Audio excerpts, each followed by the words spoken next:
मात्र दोस्तों 5 सेकेंड में आपको बताना है। यहाँ पे मान लीजिए कि हमने पूछा आपसे कि चंद्रशेखर में कौन सा समास है, चंद्रशेखर में कौन सा समास है। आपको कम से कम 20 सेकेंड 25 सेकेंड तो लग जाएगा, लेकिन यहाँ पे हम आपको एक ट्रिक बता देंगे कि मात्र आप 5 सेकेंड में पकड़ लीजिएगा कि इसमें कौन सा समास है।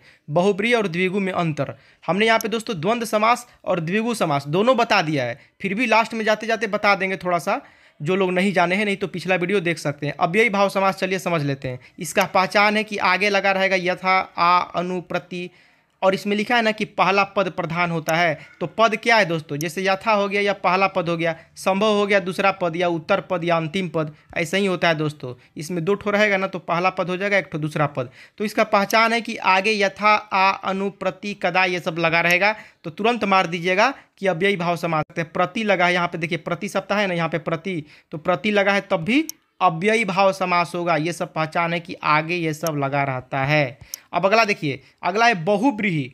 तो इसमें लिखा है कि जिस समास में कोई भी पद प्रधान नहीं होता। पद मतलब समझ गए ना, पद मतलब पहला हो गया। यहाँ पे जैसे कोई भी पद प्रधान नहीं होता, बल्कि दोनों मिलकर किसी तीसरे पद की ओर संकेत करते हैं, यानी कि तीसरा पद ही प्रधान होता है, दोनों प्रधान नहीं रहेगा। जैसे पहला पद हो गया, दूसरा पद हो गया, ये दोनों की कोई प्रधानता नहीं है, एक तीसरे की प्रधानता हो गई। अब ऐसे समझते हैं जैसे कि विग्रह कीजिएगा तो वाला और जिसका ये दोनों निकल के सामने आता है, व्यक्तिवाचक संज्ञा होता है। आप समझिएगा यहाँ पे देखिएगा तब, जैसे नीलकंठ हो गया ना, तो ये समस्त पद इसको कहा जाता है जब ये छोटा रहता है तब, और विग्रह करने पर जब बड़ा बनता है तो उसको क्या कहा जाता है, विग्रह कहा जाता है। जैसे कि नीलकंठ हो गया, तो नील क्या हो गया, प्रथम पद हो गया, कंठ क्या हो गया, उत्तर पद या अंतिम पद हो गया।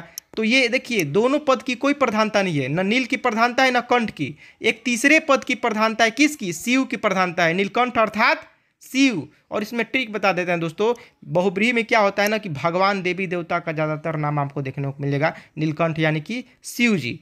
तो नीला है जिसका कंठ, घनश्याम काले बादल जैसा है, घन मन क्या होता है, बादल, तो अर्थात श्री कृष्ण। इसी तरह से दोस्तों महान है जो वीर, यानी कि हनुमान, मतलब तीसरे पद की कोई प्रधानता होती है, इसमें दोनों का कोई मतलब नहीं है। अब जैसे कि गोल घर है, तो गोल है जो घर है, अब ये गोल घर पहले पद दूसरे पद की विशेषता बता रहा है, ऐसा नहीं किसी तीसरा यहाँ पे अर्थ निकल के आ रहा है गोल घर अर्थात कोई दूसरा, नहीं ऐसा नहीं है। गोल घर मतलब गोल घर ही होता है। अब यहाँ पे लंबोदर मतलब गणेश हो जा रहा है, मृत्युंजय अर्थात शंकर हो जा रहा है। तो अर्थात करके अगर कोई दूसरा अर्थ निकलता है और वो किसी भगवान का नाम आता है, तो वो क्या हो जाता है, वो हो जाता है बहुब्रीहि समास।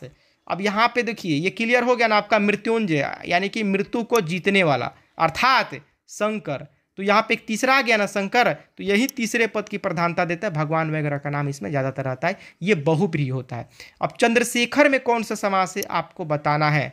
चंद्रमा पर हो जिसका, चंद्रमा हो जिसके शेखर पे, ठीक है। अब इतना हम दे दिए ट्रिक, आपको हिंट बताइएगा। अब जिनको नहीं पता है दोस्तों बता देते हैं कि समास होता क्या। समास मतलब होता है संक्षेप करना, छोटा करना।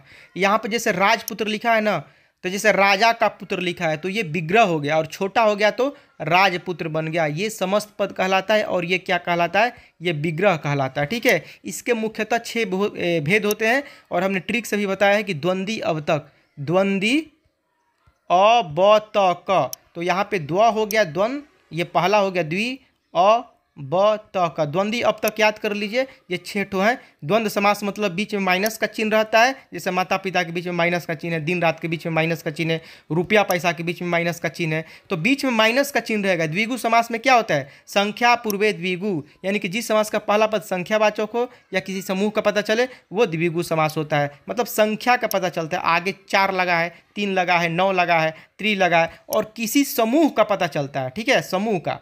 तो ये हो गया आपको द्विगु समास, और ये हमने बता ही दिया। तो चलिए आज के लिए बस इतना ही, मिलते हैं आपसे नए वीडियो के साथ, तब तक के लिए इजाजत दीजिए। जय हिंद जय भारत।